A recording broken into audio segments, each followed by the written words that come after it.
Welcome to Sunday Worship Service with our pastor, Pastor Kim Lantada. Panginoong Jesus. Amen. Praise the Lord. Okay, let us open our Bible. Matthew 12:30. Sa aklat po ng Mateo, Kabanata 12, talatang 30. Okay, magsabi po ang nakakita na amen. Okay, sige, pwede na nating basahin. Ready, get, set, go. Ang hindi ko kakampi ay kalaban ko, at ang hindi ko kasama sa pagtitipon ay nagkakalat. Okay, let us declare. Ready, get, set, go. This is my Bible. I am what it says I am. I have what it says I have. I can do what it says I can do. Today, I'll be taught the Word of God. I boldly confess that my mind is alert, my heart is receptive, and I'll never be the same. In Jesus' name, amen. Praise God. You may all be seated.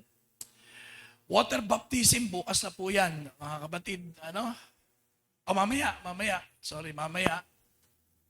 So, sino po rito yung naka-attend ng membership class? Taas ang kamay. Okay, marami rin dito, ha? So, yung mga hindi pa po nababautismo sa tubig, mahalaga po yan after we accepted Jesus as our Lord and Savior.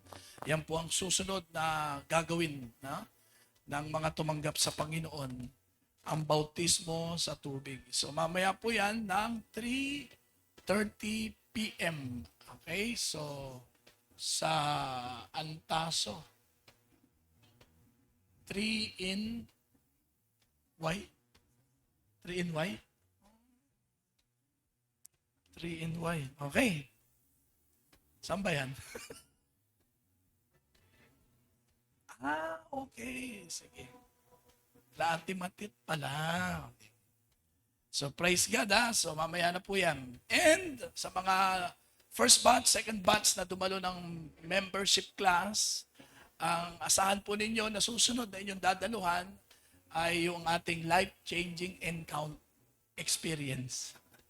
Yung dati nating encounter. Pero ito, kakaiba po ito. Ibang-iba po ito sa encounter. Itong gagawin nating LCE, Life-Changing Experience. So, to be announced po, yung schedule niyan, mga kapatid, pero yan po ang asahan natin. At March and April, ay ihanda po natin ang ating mga sarili. Church, magkakaroon po tayo ng Operation John 15:16. Yung dati nating ginagawang tawag natin ay Conquest. So, 2 buwan po yan, mayroon tayong 1 month preparation at 1 buwan po na pagsasagawa ng paghayo, pamumunga, at pagpapanatili ng bunga. Amen? Palakpakan natin si Lord. Ayan. Kung nabalitaan nyo na o narinig na ninyo yung magkaibigang manok at baboy. So, nag-usap silang dalawa, maagang maaga, at naisip ni manok na ipaghanda nila ng masarap na breakfast ang kanilang bossing. So, kinausap ni manok, itong si baboy, sabi ni manok, kaibigang baboy, sabi niya, pahalagahan natin si bossing. At bigyan natin siya ng masarap na sandwich. Sabi naman ni baboy, anong sandwich naman ang gagawin natin? Sabi ni manok, ham and egg sandwich. So, naisip ni baboy, nagalit siya kay manok. Binatukan niya si manok. Sabi niya, ba't mo binatukan? Sobra ka naman. Ikaw, mangingitlog ka lang. May itlog na. Ako, para ma-produce ko yung ham, kailangan katayin ako. Para maibigay ko yun. Lugi naman ata ako doon. Sobra na yun. Sabi nga ni baboy. So ano ang lesson na makukuha natin dyan? Yung pagkakaiba ng involvement sa commitment. Parang si manok, mangingitlog lang, involved na. Pero si baboy, commitment yun. Sacrifice yun kailangan ibigay niya ang buhay niya, mga kapatid. Alam niyo sa simbahan ngayon, importante.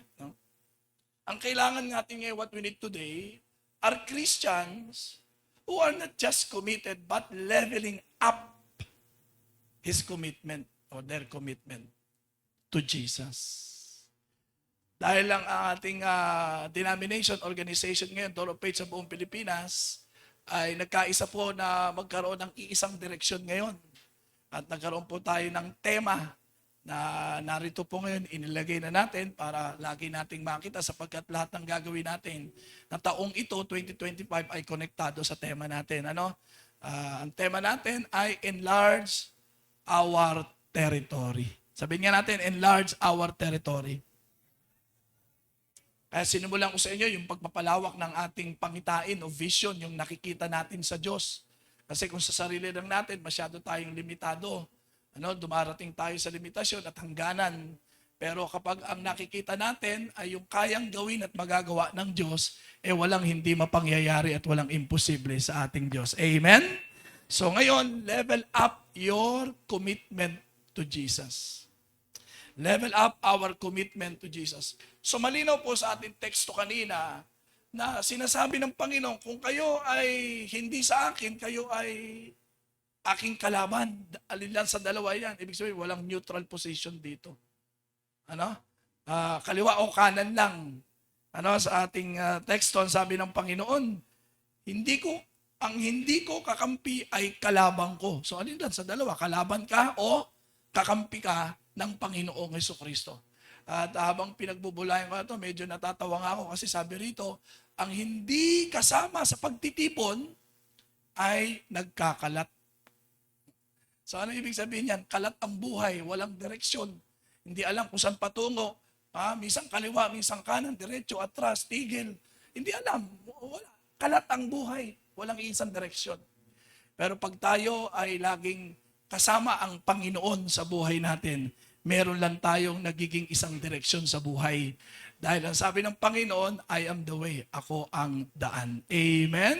Palakpakan natin si Lord, So it takes commitment, mga kapatid, sa Panginoong Jesucristo. Okay, alin sa dalawa? Kakampi o kalaban? Tanong mo nga sa katabi mo, ano ka ba? Kakampi o kalaban? Ito medyo matindi itong kapahayagan ng Panginoon, mga kapatid, tungkol ito sa pagpapahalaga sa Panginoong Jesus. Tatanungin kita, maraming mahalaga sa buhay natin. Pero si Jesus kaya, our Lord and Savior na sinasabi natin, gaano siya kahalaga sa iyo? Paano mo siya pinapahalagahan? Mga kapatid? Masasabi bang ikaw ay katulad ni manok, involved naman? O kaya mong maging katulad ni baboy? Talagang bigay ang buhay mo sa Panginoon. Na hindi lang si Lord ang tinanggap natin, pero nagagawa rin nating ibigay ang buhay talaga natin sa Panginoon. Hindi lang si Jesus ang nasa buhay natin, kundi tayo mismo ay nasa Panginoon. Yung buhay talaga natin ay nasa Panginoon, mga kapatid. So paano natin ile-level up yan? So tandaan natin na ang paglago ay nangyayari yan kapag tayo ay umalis sa ating tinatawag na comfort zone. Ako naniniwala, hindi lalago ang sinuman kapag siya ay laging nandun sa kayang-kaya niya, yung nakasanayan na niya, yung mga madadali lang, ay hindi po tayo magle-level up pag gano'n. Hindi po tayo lalago kapag hindi tayo umalis sa mga madadaling bagay. Sa mga nakasanayan mo na at lagi mo nang ginagawa. Pero lalago lang tayo kapag tayo ay may mga parang hindi mo kaya. Sa tingin mo ay mahirap. Ayan. Pero iyong sinubukan, doon nagre-resulta ng paglago ang buhay natin. Mga kapatid, amen? Though hindi automatic yan, mga kapatid, hindi automatic. Kaya kailangan yung commitment talaga. Yung pagpapahalaga, mga kapatid. Para maranasan mo talaga yung magawa mong magtagumpay sa isang bagay. At kapag naranasan mo yon, nakikita mo yung paglago sa buhay mo. Sa buhay po kasi talaga, hindi tayo magiging matagumpay kung walang ginagawang pagpapahalaga o dedikasyon. So lahat ng lumago, umasenso, umunlad, ay talagang nagbigay ng pagpapahalaga. Commitment, halimbawa, lahat ng nakatapos ng pag-aaral at nagkaroon ng magandang trabaho, ito yung mga nag-aral na nagkaroon ng commitment talaga sa pag-aaral. Pinahalagahan talaga nila ang pag-aaral nila, mga kapatid. Tinapos nila, anumang hirap, ay talagang sinikap nilang matapos. Kaya nagkaroon sila ng maganda at malaking oportunidad na mas makuha ng mga magagandang trabaho. Ano? Kaya kahit din naman dito sa simbahan, mga kapatid, ang commitment, mahalaga yan eh. No, as a pastor, mahalaga sa akin na meron talaga akong commitment sa pagpapastor. Kahit sino rito na merong ministry upang talagang magampanan mo ang tungkulin mo at makapaglingkod ka talaga ng may katapatan sa Diyos at sa bawat isa na narito. Halimbawa, meron kang ministry dito, mga kapatid. Hindi po pwedeng hindi ka nakikita. Dapat nakikita ka. Di ba? Halimbawa, nung pandemic, di ba, ang hirap magsama-sama. Pero sinikap natin na naririnig pa rin natin ang bawat isa. Sinikap natin na nakikita pa rin natin ang bawat isa through social media, itong ginagamit nating mga ano tawag dyan, internet, di ba? Naramdaman din natin ang isa't isa, nakita natin at naririnig pa rin natin. Bakit? Kasi nagbigay tayo ng pagpapahalaga. Mahalaga na tayo ay nagkikita-kita pa rin, naririnig pa rin, at nararamdaman pa rin natin. Ayun, kaya tuloy-tuloy ang gawain. Kakalungkot, maraming huminto, maraming nagsara ng gawain, mga kapatid. Dahil kinakailangan mo talaga na meron tayong ganyan na mga camera. Pero tayo mula March 15, araw-araw, tuloy-tuloy, hindi na po tayo tumigil sa pangangaral ng salita ng Diyos. Amen? Palakpakan natin si Lord. So, ganun din sa bawat isa sa atin kasi kung walang commitment, hindi talaga natin maiaangat, mga kapatid, yung paglilingkod natin sa Panginoon. Maaring, ganyan lang tayo, mga kapatid. Mga nakasanayan lang natin ang ginagawa natin. Bakit hindi mo subukang gumawa ng mga bagong bagay sa buhay mo, mga kapatid? Of course, mahalaga. Maraming mahalaga sa buhay natin. Mahalaga yung pamilya natin, mahalaga yung trabaho natin, mahalaga yung karir mo, mahalaga yung ministry mo. Pero sa totoo lang, ang tunay na pundasyon ng ating buhay ay nakadepende sa relasyon natin sa Panginoon. Anong klaseng relasyon meron tayo sa Panginoon? Alam nyo, sino rito mga Kristiyano? Bilang mga Kristiyano, listen to this, ang ating commitment o pagpapahalaga sa Panginoong Hesus, yan po magbibigay ng direksyon at kahulugan sa lahat ng ating ginagawa. Sa pamilya mo, nakadepende yan as a Christian. What kind of relationship we have with our Lord Jesus Christ? Yan ang makatutulong sa'yo upang mabigyan mo ng tamang direksyon ang pamilya mo. Magkaroon ng tamang direksyon ang buhay mo, ang karir mo, ang ginagawa mo. Kahit ang paglilingkod mo, ibig sabihin, kahit meron tayo ng lahat ng yan, kung hindi ayos ang relasyon sa Panginoon, nagugulo rin ang lahat. Did you get that? Kaya ang importante yan, mga kapatid, yung relasyon natin sa Panginoon.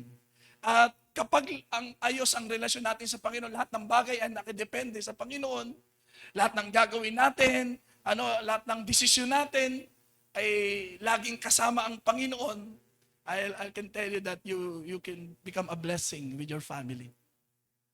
Nagiging pagpapala tayo, mga kapatid. At masasabi natin, at the end of the day, we chose the right decision. Nagawa nating piliin ang tamang desisyon sapagkat umasa tayo sa gabay ng Panginoon. Amen? Palakpakan natin si Lord.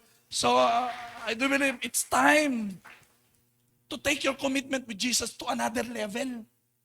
Medyo iangat na natin yan. Wag lang tayong ganyan sana, mga kapatid. We need to increase the level of our commitment, improve the level of our commitment to Jesus. Amen. Sa totoo lang, mga kapatid, marami namang nagka-problema sa totoo lang sa ilang relasyon. Halimbawa sa mga mag-asawa, okay, nagdesisyon na maging mag-asawa sila. Sige, nagdesisyon na magpakasal sila. Kaya lang pag wala talagang commitment, mga kapatid, kaya naghihiwalay din. Maraming Kristiyano nagpasya, natanggapin si Jesus sa buhay nila, pero hindi pala nagpasyang ibigay din ang buhay nila sa Panginoon. Parang hindi ba siguro natakot lang, pag di mo tinanggap ang Panginoon sa Kristo, mapupunta ka sa impyerno. Ayoko mapunta sa impyerno. Sige, tanggapin na natin ang Panginoon. So tinanggap mo ang Panginoon, pero hindi na ituro sa'yo, kailangan nakasuko ang buhay mo rin sa Panginoon. Amen? Hindi lang si Lord nasa buhay mo, dapat ang buhay mo rin nasa Panginoon. Yun ang napakahalaga sa lahat, mga kapatid. Yun yung sinasabi nating commitment natin sa Panginoon, mga kapatid. Amen? Kaya minsan walang impact, walang dating ang pagiging Christian natin, mga kapatid, kasi nagkakaroon ng impact yung buhay natin kapag committed sa Panginoon. Kapag nagagawa nating ibigay ang buhay natin sa Panginoon, sapagkat doon nagkakaroon ng paglago ang ating relasyon sa Panginoon, mga kapatid. So, yun yung commitment sa Panginoong Hesukristo. Hindi lang si Lord ang nasa buhay mo. Siguraduhin mo, ang buhay mo talaga ay nasa Panginoon. Kaya nangyayari, pag ang commitment mo sa Panginoon, moving forward lagi yan. Mga kapatid, tiyakin natin yun. Because you become what you are committed to. Nagiging ikaw, anumang pahalagahan mo sa buhay mo. And there is no such thing as partial commitment. Mga kapatid, hindi po pwede. Halimbawa, ang isang piloto na magpatakbo ng isang eroplano, hindi naman agad lilipad yan. Na pag-start, papaganon. Hindi. May momentum pa yan. Kaya may runway yan. Talagang aandar pa yan hanggang bumilis yan. Pero, merong linya na sila ay palatandaan na kapag inabot na nila ang linya na yon, isa ibig sabihin, pa-take off na sila. Okay? Momentum yan, bibilis yan, Tapos, pag nandun na sila sa linya, ibig sabihin, kailangan itaas na nila yon. At kapag nandun na sila pataas na, hindi pwede magbago ng isip. Sasabihin nila, teka muna. May nakalimutan ako. Hindi, delikado yon. Pwedeng bumaksak ang eroplano at sumabog po yun, mga kapatid. Amen? Parang ganito, pag nagdesisyon ka na kay Jesus talaga, na ginawa mo talaga siyang Panginoon ng buhay mo, hindi lang tagapagligtas, kundi Panginoon. Kasi po pwedeng tagapagligtas, yun nasa iyo si Jesus, pero ang pagiging Panginoon ni Jesus, pagsuko ng buhay mo kay Jesus yon. So, hindi ka lang nagpasya na maging Panginoon o tagapagligtas, kundi Panginoon din. Ibig sabihin, sa simulang gawin mo yon na nagpasya ka na, tuloy-tuloy na dapat yon. Hindi po pwedeng pabago-bago ang isip. Sandali muna, hindi ko pala kaya. Sandali muna, hindi pa pala po pwede. Hindi po pwede. Hindi tayo lalago kapag ganun, mga kapatid. Amen? Kaya minsan hindi natin makita yung essence ng pagiging Christian natin. Hindi natin makita talaga yung katunayan ng ating relasyon sa ating Panginoon, mga kapatid. Kaya kung nagpasya ka na talaga na si Jesus ay gawin mong tagapagligtas at Panginoon, kung ako sa iyo, tuloy-tuloy dapat ang buhay natin sa Panginoon. Amen. Balakpakan natin si Lord. Moving forward, may progress, may pag-unlad, may pag-angat, may pagtaas. Dapat, mga kapatid, yung ating relasyon sa Panginoon. Parang, halimbawa, yung may nakakilala ka, di ba? Ikaw pala si Michael. Okay. Kwetas, okay. Nakilala mo. Hanggang doon lang yun? Hindi. Di ba, yung relasyon nyo, lalalim yan kung talagang kayo ay magkakaroon ng pagpapahalaga sa isa't isa. Magkita ulit tayo, kumain tayo, magsama tayo, maglaro tayo. Nagkaroon na ng pagpapahalaga ang isa't isa. At doon lumalalim ang inyong relasyon sa isa't isa. Amen? Ayan, so, kaya, paano natin magagawa na itaas ang antas, increase, improve, yung ating commitment sa ating Panginoong Hesukristo. By the way, are you committed to Jesus? O committed?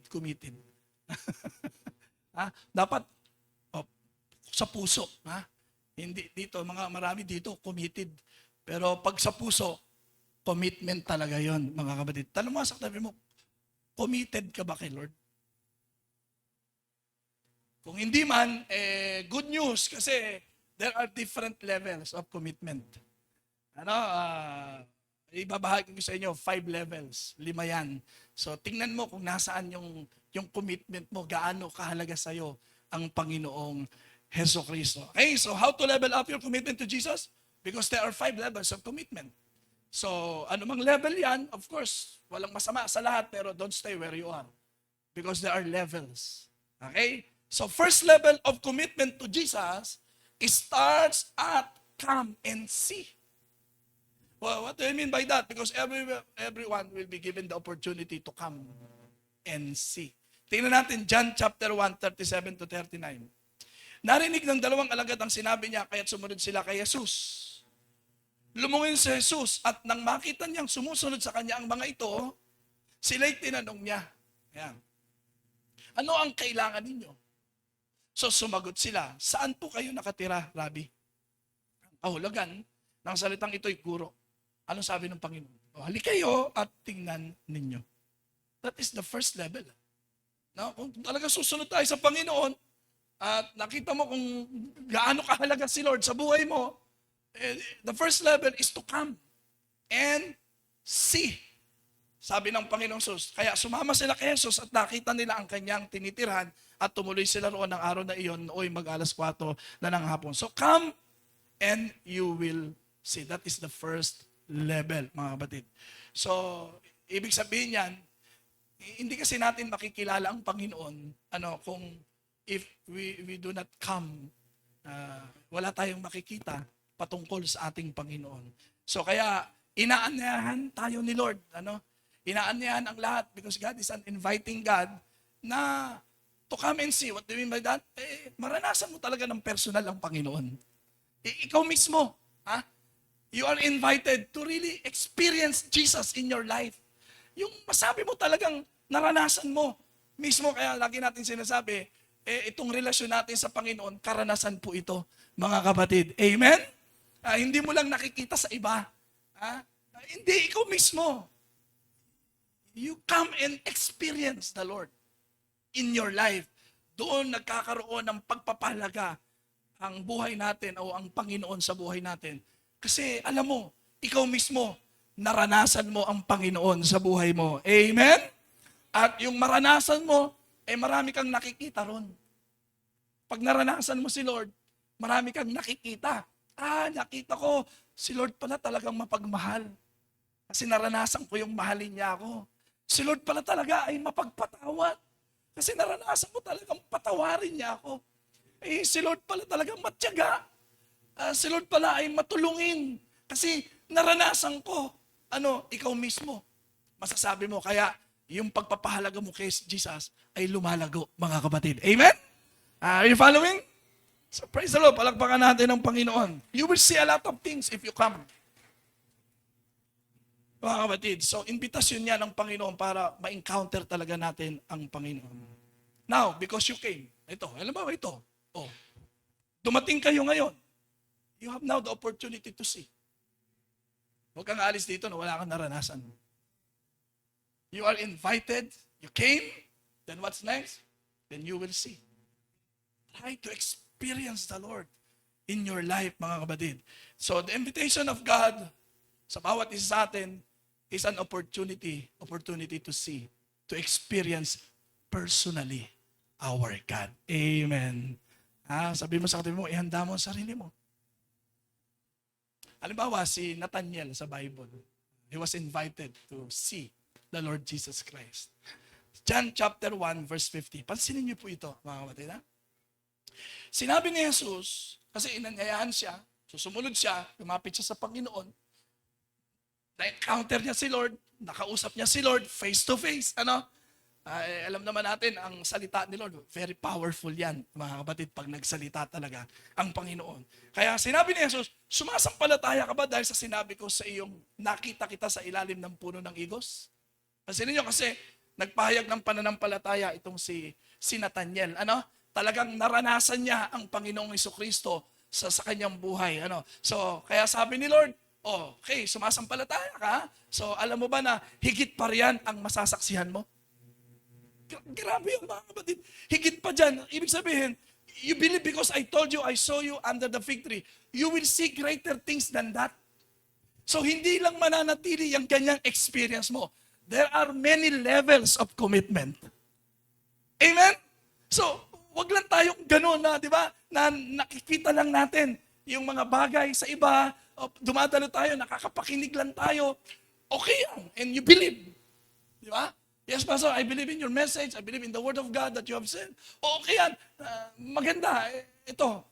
Pero ano sabi ni Lord? Don't stay there. Because greater things than that you can experience. Marami pang pwedeng maranasan sa Panginoon, mga kapatid. Amen. But everyone starts at that level. Come and seek. Pero sana wag kang masiyahan lang dyan. Na nabe-bless ka, di ba? Masaya ka. Greater things. I do believe this year, 2025, mga kapatid, as you begin to level up your commitment with Jesus, greater things than that this year, 2025. Amen. Palakpakan natin si Lord. Masaya ba tayo sa Panginoon? Greater things than that will happen to you, brothers and sisters. Just don't stay there. Have a desire to level up your commitment to Jesus. Yung pagpapahalaga mo kay Lord, dapat hindi lang hanggang dyan, mga kapatid, because there is another level of commitment. And what is that? The second level of commitment to Jesus is come and follow. Okay, come and follow. Mark 1:17. Sinabi ni Jesus sa kanila, sumunod kayo sa akin at gagawin ko kayong mangingisda ng mga tao. So this time, He's not just saying, come and see and watch me and watch everything and try to experience. But this time, follow me. That is the second level of commitment to Jesus. So matapos nating makita at maranasan ng Panginoong Hesus sa buhay natin, pinatawad tayo sa ating mga kasalanan, minahal tayo unconditionally, ipinadama sa atin ni Lord na buhay siya, ang kanyang pagmamalasakit sa atin, ang kanyang concern sa atin. He died on the cross because God loves you. At naramdaman mo yon, natanggap mo yon, and you're blessed. We were blessed because of that. Diba? Puro ganun lang ba? Hindi. There is another level. It's about time to follow Jesus. Kailangan magawaran nating sumunod. Matapos ang makita at maranasan si Lord sa buhay mo, mga kapatid, nakita mo na siya pala ay mapagmahal na Diyos, naranasan mo yan, namatay siya para sa iyo, para patawarin tayo, palayain tayo.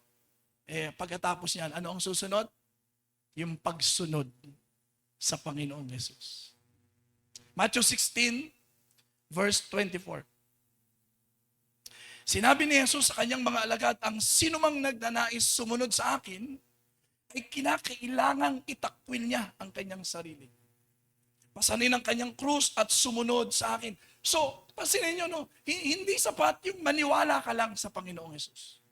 I believe in Jesus, yes. Naniniwala ako si Jesus namatay sa krus. Naniniwala ako na because of the love of God, He died for us. Naniniwala ako He's a forgiving God, He's a good God, full of grace, merciful God. Hindi sapat yun kasi kahit si Satanas naniniwala sa Diyos.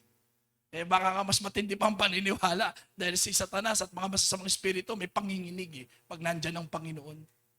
Pag nagsasalita na at banggitin lang ang pangalang Jesus, nanginginig na sila sa takot. Ganun nila pinaniniwalaan na totoo makapangyarihan talaga ang Panginoong Jesucristo. Amen? So, kaya lang, pag ikaw ganun din lang, naniniwala tapos lesson pa, mas mababa pang paniniwala kaysa sa mga masasamang espiritu, hindi talaga sasapat yan. Mga kapatid, ang kailangan natin, hindi lang tagapaniwala, kundi tagasunod. Ang kailangan ay maging tagasunod tayo ng Panginoong Jesucristo. Hindi lang tagadalo, hindi lang tagapalakpak, hindi lang tagamasid, hindi lang tagatingin, hindi lang tagapakinig, kundi maging tagasunod ng Panginoong Hesukristo. Amen? Followers of Jesus, not just believers of Jesus. Don't just believe, but follow Him. Obey Him. Sapagkat maraming ipinag-uutos at pinagagawa pa rin sa atin ang Panginoong Hesukristo. Huwag mo lang hayaang, Lord, gawin mo to. Lord, bigay mo to. Lord, dali mo to. Lord, gawin mo to. Lord, sige na po. Okay yun. Walang problema. Pero hindi mo pwedeng alisin na meron din si Lord na sasabihin sa atin na gawin mo. Amen? At pag may sinabi si Lord na gawin mo, kailangang sundin mo, mga kapatid. Magawa mong sumunod sa ating Panginoong Hesukristo. Kaya lang, sabi ng Panginoon ngayon, papasinin nyo hindi ganito, parang, sige, gusto nyo bang sumunod sa akin? Ibig sabihin, hindi namimilit si Lord. Amen. But if you choose to follow Him, you must. Kung pipiliin mong sumunod, kasi, mamaya makita nyo, paano kung come-in silang tayo? Hindi magandang Christian, yung come-in silang. Parang sanggol ka lang na hindi ka na lumaki. Sanggol na hindi lumalago. Buri mo, 10 years old ka na, milk ka pa rin sa mama mo. 20 years old ka na, naka-diaper ka pa rin. 25 years old ka na, uutal-utal ka pa rin. Hindi maganda, di ba? So, sa Christian life natin, sa relasyon natin sa Panginoon, ganun din, hindi pwedeng hindi lumalago. Mga kapatid, amen? Kaya lang sa paglago, may mga kailangan. Para sa physical growth, may mga kailangan gawin dyan. Kailangan matutunan mo ito, kailangan kainin mo ito, kailangan inumin mo ito, kailangan malaman mo ito. Ganon. Ganon din sa ating relasyon sa Panginoon. Mga kapatid. Ano yung mga kailangan na sinabi ng Panginoon? Okay, sige. Gusto nyo ba sumunod sa akin? If you want to follow me, ito naman sa mga gusto lang sumunod, Okay? Hindi ito kaya ng mga come and see. Itong level na ito, pag come and see ka lang, hanggang dyan ka lang talaga. Hindi mo kakayanan ito kung hindi ka pupunta doon sa next level. Yung you will decide to follow Jesus. Hindi lang magdidesisyon ka, okay, I will believe in Jesus, He is now my Savior. But to follow Jesus, you need to make a decision to make Him Lord. Again, to make a decision to follow Jesus, you need to make Him Lord. Amen? Kailangan gawin mo siyang Panginoon. Kasi pag hindi mo siya Panginoon, hindi mo siya magagawang sundin. You cannot follow Jesus if He is not the Lord of your life. Only those people who accepted Jesus as Lord can follow Him. Because there are requirements to follow Jesus as your Lord. By the way, is Jesus your Lord? You need to follow Him. You cannot say, Jesus is my Lord, but you are not following Him. See? Hello? Closing prayer na, mukhang tumalab na. Yan na, okay na yun. Pagbulay-bulayan na natin yun. Panginoon ko ba talaga si Jesus? Ba't hindi ako sumusunod? Baka hindi pa. Pag hindi mo Panginoon si Lord, di ka mapapunta pa rin sa langit. Hello? Kasi ang Panginoon, pagiging Panginoon ni Jesus, pagsunod sa Kanya hanggang langit. Amen? Huwag lang natin gawing tagapagligtas si Lord, tagapagpagaling, tagatulong, tagasaklolo, taga-provide dito sa mundo. So we need to accept Jesus, not just Lord. Kasi yung Savior, Lord yun. Ulitin ko yung tagapagligtas, Panginoon yun. At yung Panginoon, tagapagligtas yun. Did you get that? Sabi, ano bang mga kailangan? Sabi ni Jesus, kailangan una, itakwil niya ang kanyang sarili. Kasi mahirapan ka sumunod kapag marami kang, paano ako? Paano? ABC, marami kang ginagawa. Hindi pa pwede. Kaya sabi ni Lord, magawa mong itakwil ang iyong sarili. Pangalawa, pasanin ang kanyang krus. Yan ang dalawang kailangan sa mga gustong sumunod sa Panginoon. At ito yung nakikita sa mga sumusunod sa Panginoon. At talagang kinilala si Jesus as their Lord. Denying yourself and carry your cross. Yan ang makikita mo sa mga followers ni Jesus. Mga kapatid. Kapag sinabing itakwil ang kanyang sarili, ang ibig sabihin po niyan, yung nagagawa mong unahin si Lord, hindi ang sarili mo. Nakafocus ang buhay mo sa Panginoon at hindi sa sarili mo. Hindi mo magagawang sundin si Lord because you cannot serve two masters at the same time. There must be Lord. Only one Lord. Mga kapatid. Kaya kapag sinabi mong itakwil ang sarili, si Lord lagi ang una sa buhay mo. Kaya hindi kagalingan kung hindi iyong nagpapagaling ang hinahanap mo. Amen? Kasi kapag tagapagligtas lang, Lord, pagalingin mo ko. Hanapin mo muna yung nagpapagaling. Amen? Hindi po pwedeng nandun ka sa ospital tapos walang doktor. Kailangan pa rin ng doktor doon. Natitingin sa'yo, mga kapatid. Ha? Hindi lang yung provision ng Lord. Ang kailangan mo, provider. Did you get that? Kaya pag sinabi namang pasanin ang iyong krus, hindi ang asawa mo. Kaya talaga itong asawa ko ito, pasang-pasang kong krus ito. Hindi yun. Ha? Ang tagal ko lang inaalagaan ito, talaga ito, pasang-pasang ko ito sa buhay ko. Ito ang krus sa buhay ko. Hindi ganun yun. Ang ibig sabihin ng pasanin mo ang krus, yung mensahe ng krus. And what is the greatest message of the cross? Love and forgiveness. Kailangan mo ng love. Carry that. Sapagkat may mga tao talagang ang hirap ibigin. So you need to carry that cross so you can love this unlovable. We need to love unconditionally. That's why yun ang i-carry mo. Hindi yung mamahalin. Kung hindi yung pag-ibig ni Lord sa buhay mo. Amen? At yung pagpapatawad, kasi hindi mo maiwasang masaktan pa rin. Ang tao nakakasakit kahit ikaw. Nakasasakit ka rin at nasasaktan tayo.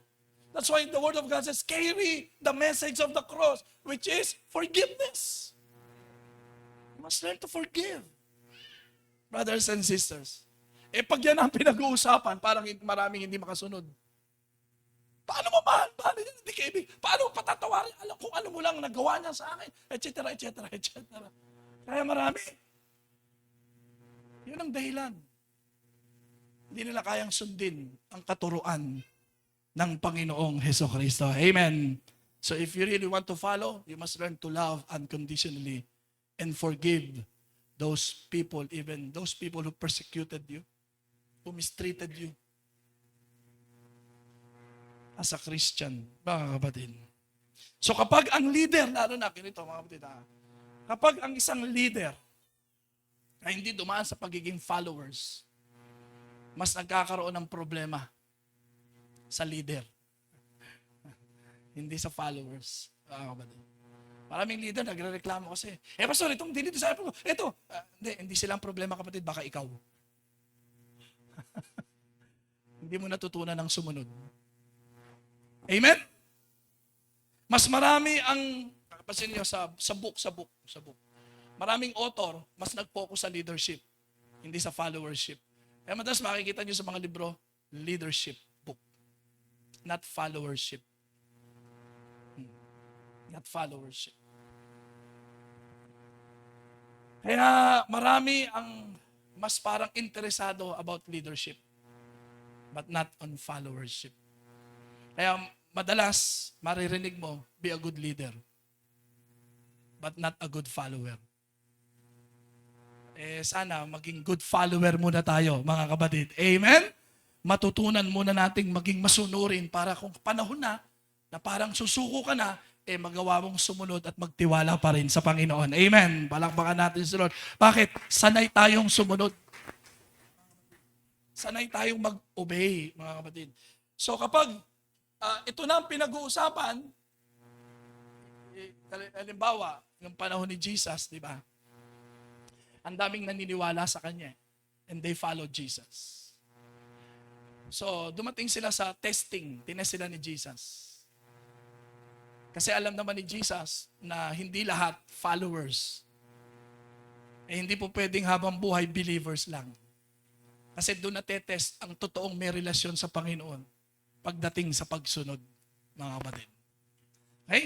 So, kaya nagturo ang Panginoon na mabigat na katuruan. Kasi yung mga sumusunod sa kanila, alam ni Jesus, kaya lang ito sumusunod, may pagkain. Kasi nagpapakain ang Panginoon, di ba?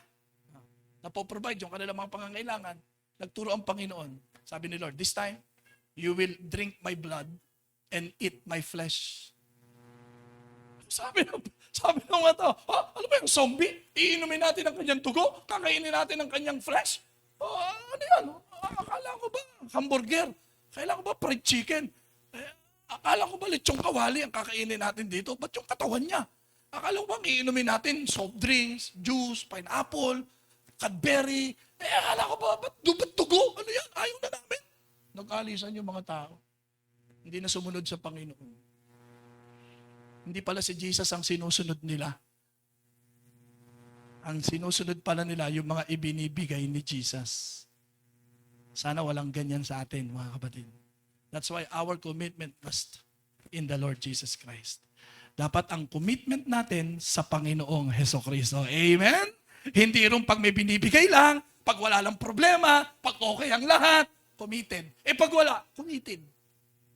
Pag wala na binibigay, wala na. Pag may mga problema na, parang ayaw na natin sumunod.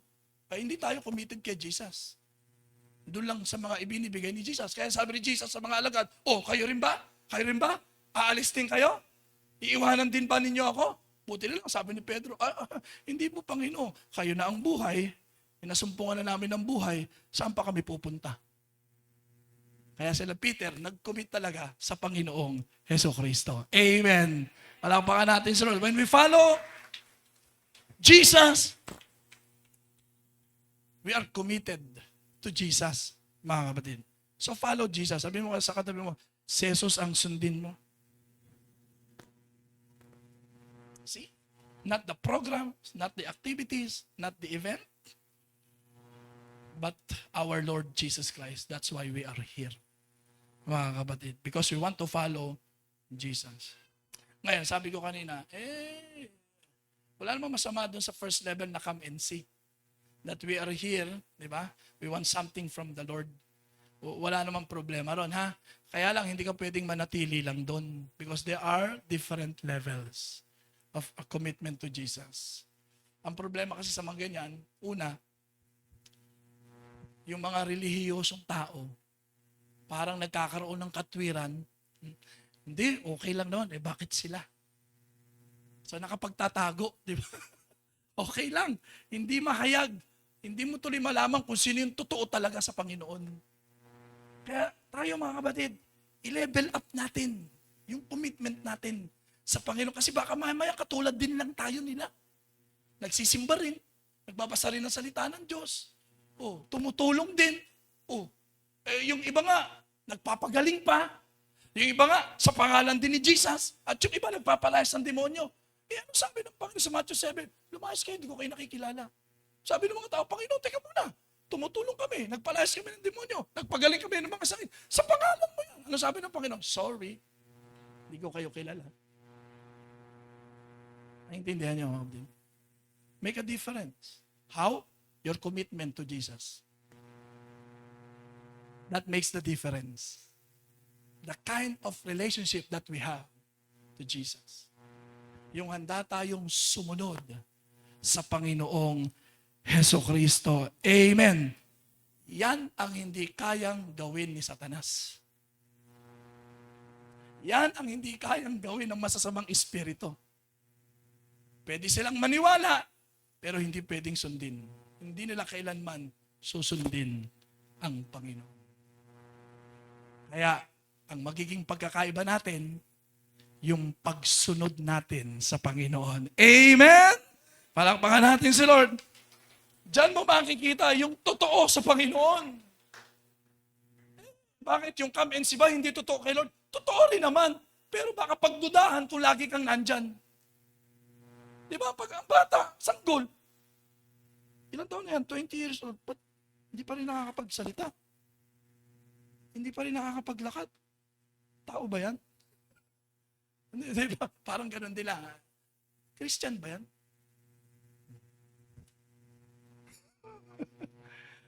Ba't di sumusunod? Yun.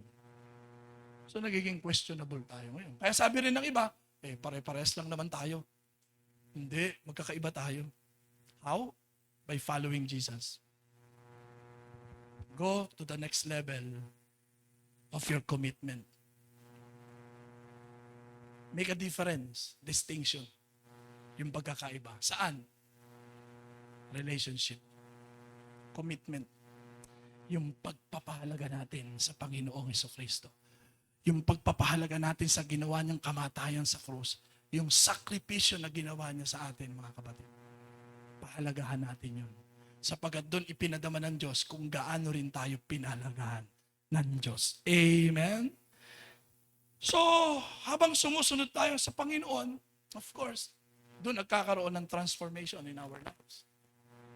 We become like Jesus because that Jesus has a purpose, has a vision why He came. So when we follow Him, His purpose becomes our purpose. Kung ano yung nagiging layunin ni Lord, nagiging layunin din natin. Di ba? Tell me your friends and I will tell who you are. Tell me your Lord and I will tell who you are. My Lord is Jesus and I will tell you are a followers of Jesus. Amen! So level 2 pa lang yan. Ha? May 3, 4, 5 pa. Ano kaya yung 3, 4, 5? Parang ang hirap na ata ng 2. Tama na, pastor. Kaya lang meron pa. Kasi baka meron dito mga followers na ni Jesus. Don't stay there because there is another level of commitment, mga kapatid. Are you following? Minsan, pag ang isang Kristiyano, sa totoo lang, reklamador, isa lang ibig sabihin, he's not a followers of Jesus. Pag madalas tayo magreklamo. Oh, lagi kong sinasabi, sino ba nagre-reklamo sa tithes and offering? Hindi nagta-tithes. Hindi mo maririnig na nagre-reklamo yung sumusunod. Sino yung mga nagre-reklamo? Hindi mga sumusunod. Yan ang mga nagko-complain. Mga kapatid, because they are not followers of Jesus. Kaya sabi ng Panginoon, kakampi ko ba kayo o kalaban? Dalawa lang yan. Mga kapatid. Are you still there? Kung reklamo ka ng reklamo, pwede, kung gusto mo, ikaw na lang ang mamatay sa krus. Tapos, sige lang. Kahit sarili mo na lang iligtas mo kasi si Jesus nang mamatay sa krus, kaligtasan ng buong sanlibutan yun. Para sa lahat yun, ha? Anumang kasarian, anumang nasyon, ha? Sige, ikaw na lang mamatay sa krus. Total, reklamo ka rin lang ng reklamo. Hindi mo mapahalagahan yung ginawa ng Panginoon para sa'yo. Ikaw na lang mamatay sa krus kahit sarili mo na lang iligtas mo. Tapos may request lang ako sa'yo, ako papalo sa'yo. Nung araw, tagapalo ako sa penitensya. Hanggang dumugo yung katawan mo, di ba? Yung dugo mo, yun ang ipambayad mo sa sarili mo. Di ba? Tapos, huwag kang mag-alala. Pag namatay ka, ikukwento kita. Tanong ko na lang sa'yo, anong gusto mo? Ikwento ka o ikaw na lang ang magkwento sa ginawa ng Panginoong Jesucristo? Mas maganda, piliin mo na lang, ikaw na lang ang magkwento. Amen? Palakpakan natin si Lord. Tell the good news. Sabi mo sa kapatid mo, huwag kang reklamador. Obey first before you complain. Sabi ng mga sundalo, tayo, mga sundalo rin tayo, tinulad tayo sa mga sundalo. Mga kapatid. Amen ba naman, mga kapatid? So kaya, yung ginawa ni Jesus, yun na yung pinakamahirap. Yung pinagagawa sa atin, yan na yung madali, mga kapatid. Kaya lang, if we are not followers of Jesus, kahit madali, mahirap yan. But if we are followers of Jesus, kahit mahirap, nagiging madali sa atin yan. Amen? Paalala sa atin ito, mga kapatid, sa salita ng Diyos, Matthew 16, verse 25. Kasi minsan, ang daming dinadahilan. Hindi ako pwede. May ganito ako, may ginagawa ako. Para bang, si Jesus nakakaintindihan. Parang gano'n na lang yun. Gano'n na lang ba yung sakripisyo ni Jesus sa buhay mo? Gano'n lang kahalaga yun na kaya mo ipagpalit? Paalala ito, mga kapatid, Matthew 16:25. Ang naghahangad na magligtas ng kanyang buhay ay mawawalan nito. Ngunit ang mawalan ng kanyang buhay, alang-alang sa akin ang magkakamit nito. Kaya sabi ni Pedro, kayo na po ang buhay. Nasumpungan na namin ang buhay. Saan pa kami pupunta? Because Jesus is the life and He is the giver of life. Amen? Huwag kang matakot basta kasama mo si Jesus. A little testimony. Sabi ko nung araw, pag nag-resign ako, Lord, saan ako kukuha ng pang-pamilya ko? I'm not saying mag-resign kayo, ha? It's a personal dealing of God in my life. I don't know you. Okay? Sabi ko, baksak ang economy, ha? Ano yun 2001. Baksak ang economy, 1997 nagsimula. Daming na-layoff, nagsarang kumpanya. Pag nagbukas ka ng TV, ang daming nag-graduate. Bigyan nyo kami ng trabaho. Wala na, baksak na di ba? 1997, alam ko yan. Kapatid. Then, after 6 years, nag-resign ako. Ganun pa rin. Hanggang ngayon nga, may effect pa rin yun, mga kapatid. Hanggang ngayon, ha? Tapos, sinabihan ako ni Lord, mag-resign ka na. Sabi ko, teka, mahirap bata yun, ha? Di ba? Parang si Abraham yun. Sabi ko, kung kailan lumaki ang bata, saka mo kukunin. Sabi ko naman, kung kailan lumaki yung sweldo ko, saka mo naman kukunin. Nai-enjoy ko na to. Kasi yung unang taong ko pa lang sa trabaho, gusto ko na mag-resign. Gusto ko na mag-full time sa pagpastor. Kaya lang sabi sa akin ng mga advisor ko, huwag ka muna mag-resign, Kim. Kailangan mo yan. Saan mo papakainin? Ang church mo, kaya ka bang pakainin yan? Sa pamapaloob ko nun, buti nga magre-resign Ayun nyo, di wag. Then nagtuloy ako sa pagtatrabaho and nag-enjoy ako nun. 3 times promoted, increase ng salary. Sabi ko, wow. Tapos biglang may narinig kang tinig, mag-resign ka na. Sabi ko, sino yun? Natakot ako nun. Siyempre, di ba, baksak ng economy. Tapos sabi ng boss ko, Kim, we're established company. We're the last company na magsasara sa Pilipinas. Ganun ka-confident. Yung boss ko, di ba? Kasi nga, ang daming nalilay-offs Nalilay-off. So, I decided, sige Lord, mag-resign ako. Nung kinausap ko, boss ko, ayaw. Are you insane? Sabi sa akin. Look around you. Walang trabaho. Tapos sabi pa sa akin, kaya ka bang pakainin ng simbahan mo? Si Mr. Costin, kaya kang isustain. Mas matindi pala si Costin kaysa kay Lord. Sabi ko sa boss ko, boss, hindi naman ako mag-resign, na-pirate ako, boss. Sino nag-pirate sa Lipanto? Hindi po. Sino? Si Lord. Walang pagkabaksak na kumpanya yan, basta si Lord. So, I decided, mga kapatid, nag-resign ako and I decided to follow the Lord. No regrets. Hindi ko pinagsisihan sapagkat nakita ko ang biyaya ng Diyos. Kahit kailan, totoo siya, tapat sa pangako. I will never leave you nor forsake you. Amen? That time, grabe. I've been to 2 nations. Napadala ako ng Marihosa sa South Africa and Singapore. Mga kapatid. Sabi ko, sayang yun. Nung nasa Panginoon ako, mas marami akong bansang napuntahan, mga kapatid. Amen. Palakpakan natin si Lord. Hallelujah. Sabi mo sa kanila, huwag kang matakot na sumunod sa Panginoon. Hindi man agad-agad, pero anumang ipagputos sa ni Lord, just trust Him, follow Him, obey Him, mga kapatid. 3rd level. Ito na. Meron pa palang 3rd level. The 3rd level of commitment to Jesus. And in 1st level, come and see. You will experience personally. You should experience Him personally. Because there is a 2nd level. What is the 2nd level? Follow Him. Kapag hindi mo nararanasan si Lord, mga kapatid, how can you follow Him? Amen?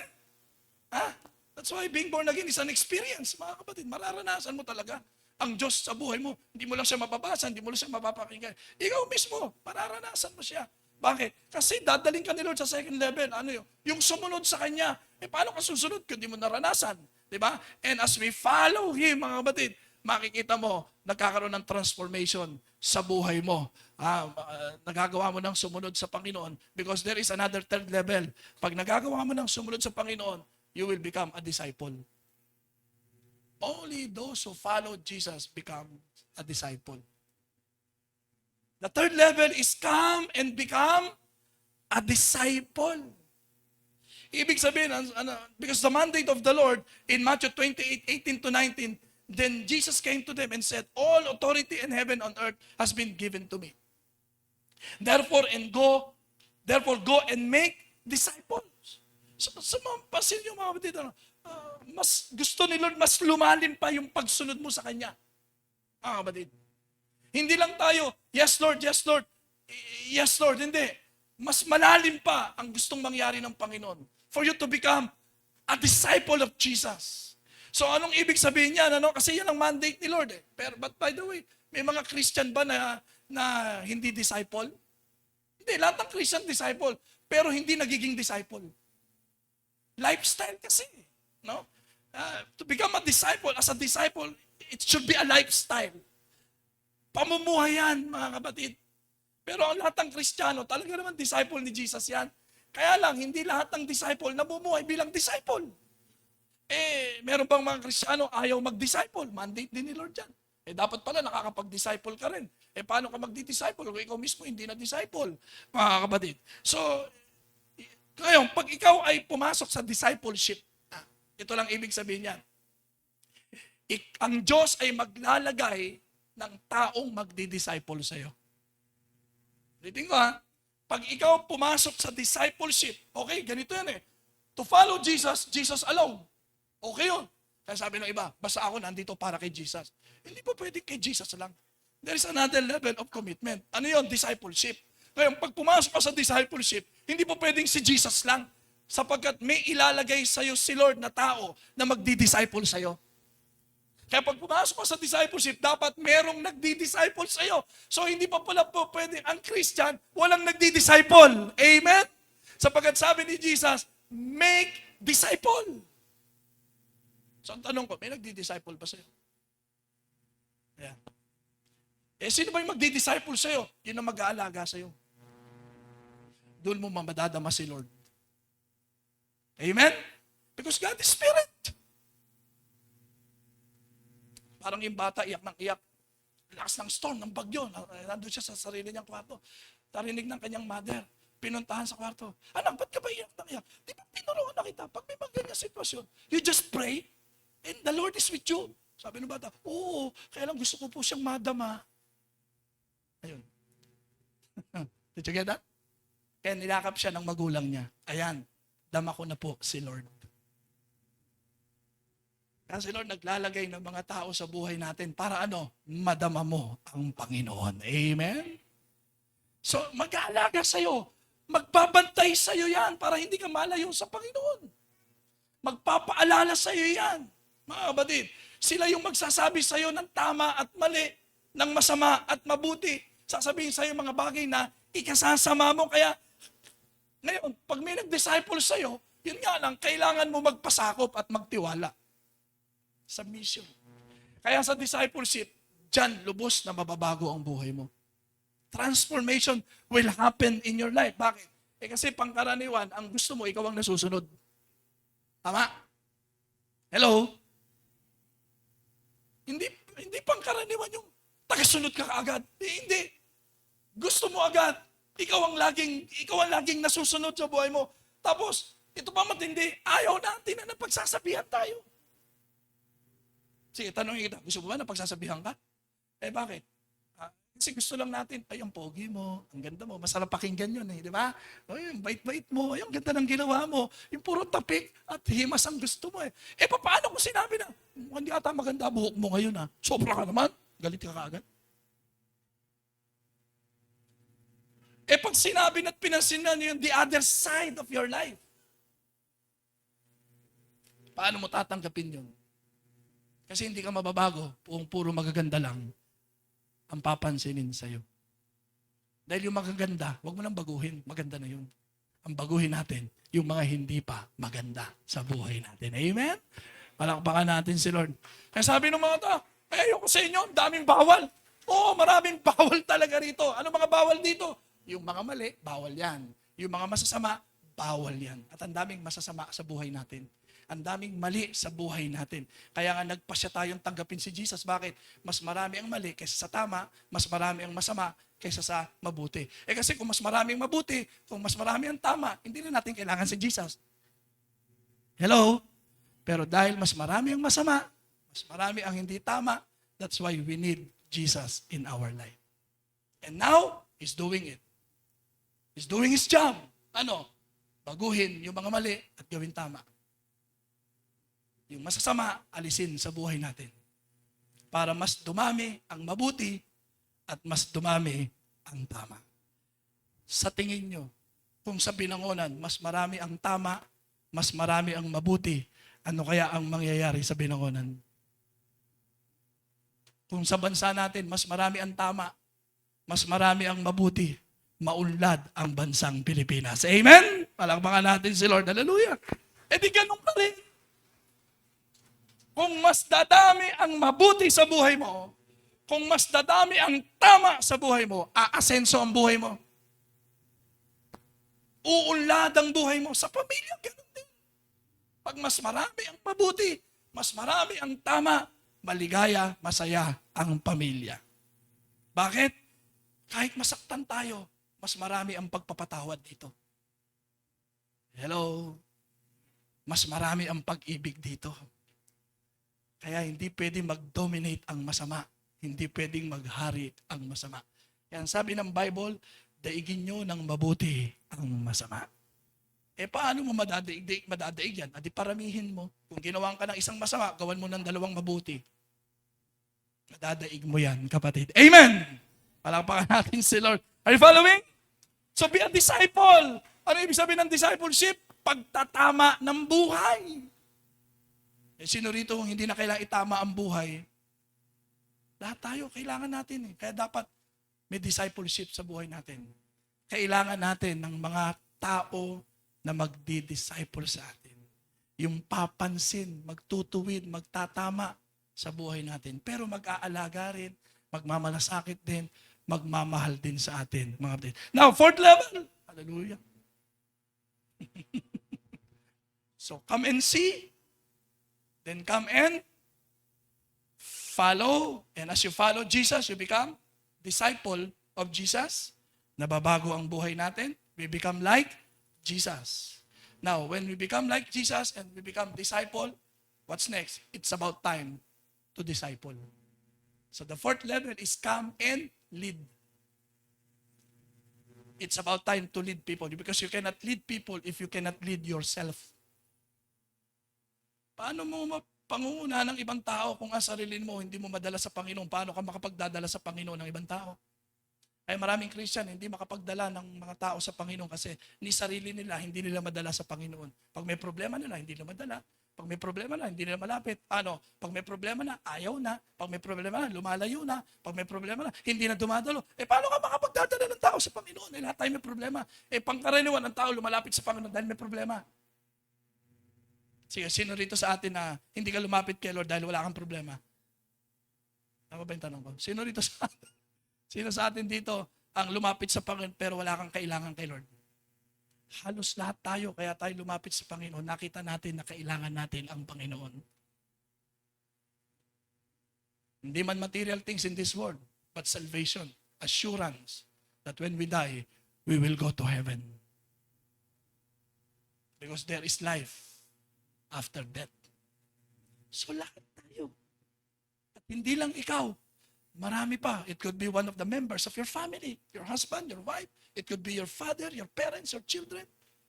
Marami pa. Your friends, your neighbors, co-workers. Maraming nakakailangan, mga kapatid, na mailapit sa Panginoon. Sinong inaasahan ni Lord? Tayo. Ang maglapit ng mga tao sa Panginoon. Paano sila malalapit kung ang sarili mo, hindi mo mailapit sa Panginoon? Kaya sabi ng Matthew 5:16, gayon din naman, dapat ninyong paliwanagin ang inyong ilaw sa harap ng mga tao upang makita nila ang inyong mabubuting gawa at papurihan ang inyong Ama na nasa langit. See? Paliwanagin natin para to lead these people to Christ. Kaya meron tayong lead people to Christ, lead people to church. Meaning to say, he's talking about influence. Dapat ang buhay natin nakaka-influensya. So pag tayo ay nasa come and lead na, influencer ka na. Hello? Nakaka-influensya ka na sa kanila. nandun ka na sa come and lead, ibig sabihin yan, mga kapatid, nagiging inspirasyon ka na sa iba. Nagiging patotoo ka na sa asawa mo. Nagiging patotoo ka na sa pamilya mo. Mga kapatid, we become good examples and good testimonies. When we are on that level, come and lead. We become Christians whom the multitude will follow. Gusto mo madala ang asawa mo? Punta ka doon sa level na yan. Pero daanan mo ang proseso. Come and see, then level up, come and follow, then be a disciple, because someday God will use your life to lead these people. Come and lead ka na ngayon, mga kapatid. Are you following? So we become a good testimony. E saan ba tayo dapat nagiging unang patotoo, mga kapatid? Sa pamilya natin. Kaya kung gusto kong tanungin kung talaga nagbago ka na, tatanungin ko, asawa mo, ang anak mo. Ngayon, kaya mo bang sabihin sa asawa mo, come and follow me as I follow Christ? Kaya mo bang sabihin niyo? Be a good example. If you are there already sa discipleship, nababago na ang buhay mo, di ba? Ipakita mo yan. Saan unang makikita yan? Sa pamilya. Amen? And you're able to lead them. Magagawa mo na silang pangunahan at dalin sa Panginoon. Kaya sabi ng 2 Timothy chapter 2 verse 2, ang mga narinig mo sa akin sa harap ng maraming saksi ay ituro mo rin sa mga tao mapagkakatiwalaan at may sapat na kakayahang magturo naman sa iba. Sabi ni Paul, lahat ng narinig mo sikapin mo na maisalin mo yan sa iba. Dapat lahat pala ng naririnig natin ay naipapasa natin sa iba. So on that level, come and lead, you are able to teach. Because you have the authority. Magagawa mo na silang turuan at pagsabihan, mga kapatid. Bakit? Ikaw mismo ay nagawa mong maranasan ng Panginoon sa buhay mo. Ikaw mismo ay sumusunod sa Panginoon at ikaw ay nababago ang buhay mo. So you have now the authority to tell them to follow Christ because Jesus loves you. You're able to teach. Nagagawa mo na silang turuan sa mga bagay na kailangan nilang matutunan. Ikaw yung tinatawag na reliable man. Mapagkakatiwalaan na tayo. When you are on that level, napagkakatiwalaan na tayo. Na lahat ng naririnig natin ay hindi lang natin sinasarili. Kung hindi ipinamumuhay natin hanggang ito ay naipapasa natin sa iba. Amen? Palakpakan natin si Lord. Kaya may binanggit si Pablo sa Bible, Hebrews 5:12, sabi rito, dapat sana yung mga tagapagturo na kayo eh. Could you imagine that? Matatagal ng Christian kasi ito. Dapat tagapagturo na kayo. Naranasan nyo na ang Panginoon.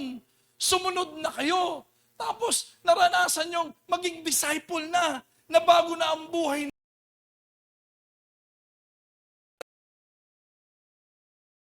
Influencer na kayo. Dapat nakapagdadala na kayo ng iba sa Panginoon. Ano nangyari? Sabi ni Pablo rito, subalit hanggang ngayon, kailangan pa kayong turuan ng mga panimulang aralin tungkol sa mga panimula, mga basic. Salita ng Diyos, dapat sanay kumakain na kayo ng matigas na pagkain, ngunit hanggang ngayon, gatas pa lamang ang inyong kaya. So, sabihin nyo, sinasabi lang, para saan ba yung gatas, di ba, sa mga sanggol lang? Sanggol ka pa rin. Dapat tagapagturo na, yung sabi ni Pablo, dapat tumataas na yung level ng commitment mo sa Panginoong Jesucristo. Amen? Dapat meron ng development yan. Improving, nag-i-increase yan. Because there is another level. And what is that level? The 5th level. Come and go. Come and go. John 15:16, hindi kayo ang pumili sa akin, kundi ako ang pumili sa inyo para humayo kayo at mamunga ng mga bungang mananatili. Sa ganoon, ano man ang hingin ninyo sa Ama, sa pangalan ko ay ibibigay niya sa inyo. Ano ibig sabihin nito? Hindi na ikaw ang namimili ng gagawin mo para kay Lord. Kaya mo nang sabihin kay Lord, Lord, dalhin mo ako saan mo man gusto. Pag utusan mo ako, Panginoon, susunod ako. Ano man ang gusto mo, gagawin ko, Panginoon. Hindi ko mang gusto, basta gusto mo, gusto ko na rin. Hindi ko mang kalooban, pero kung kalooban mo, kalooban ko na rin. I can trust you. because you are my Lord and Savior. Wherever you want me to go, I will go. Hindi tayo namimili. Kaya sa mga taong nandyan sa level na yan, yan yung mga taong talagang isinuko ang buhay sa Panginoon. You become the hands and feet of the Lord Jesus Christ. Ang nakikita na sa'yo, hindi na ang sarili mo. Sabi ni Paul, no longer I who lives, but Christ lives in me. Hindi na ako ang nabubuhay sa sarili ko, kundi si Jesus na ang nabubuhay sa sarili ko. Amen? Kaya saan ka man naroon, sa school, sa trabaho, nagninegosyo, you know your purpose. You are not there you work to gain money. You are not there just to finish your study, to do business, to make family. No. You know your purpose. And that is the purpose of the Lord Jesus Christ. Amen? Palakpakan natin sila. Let us all stand up.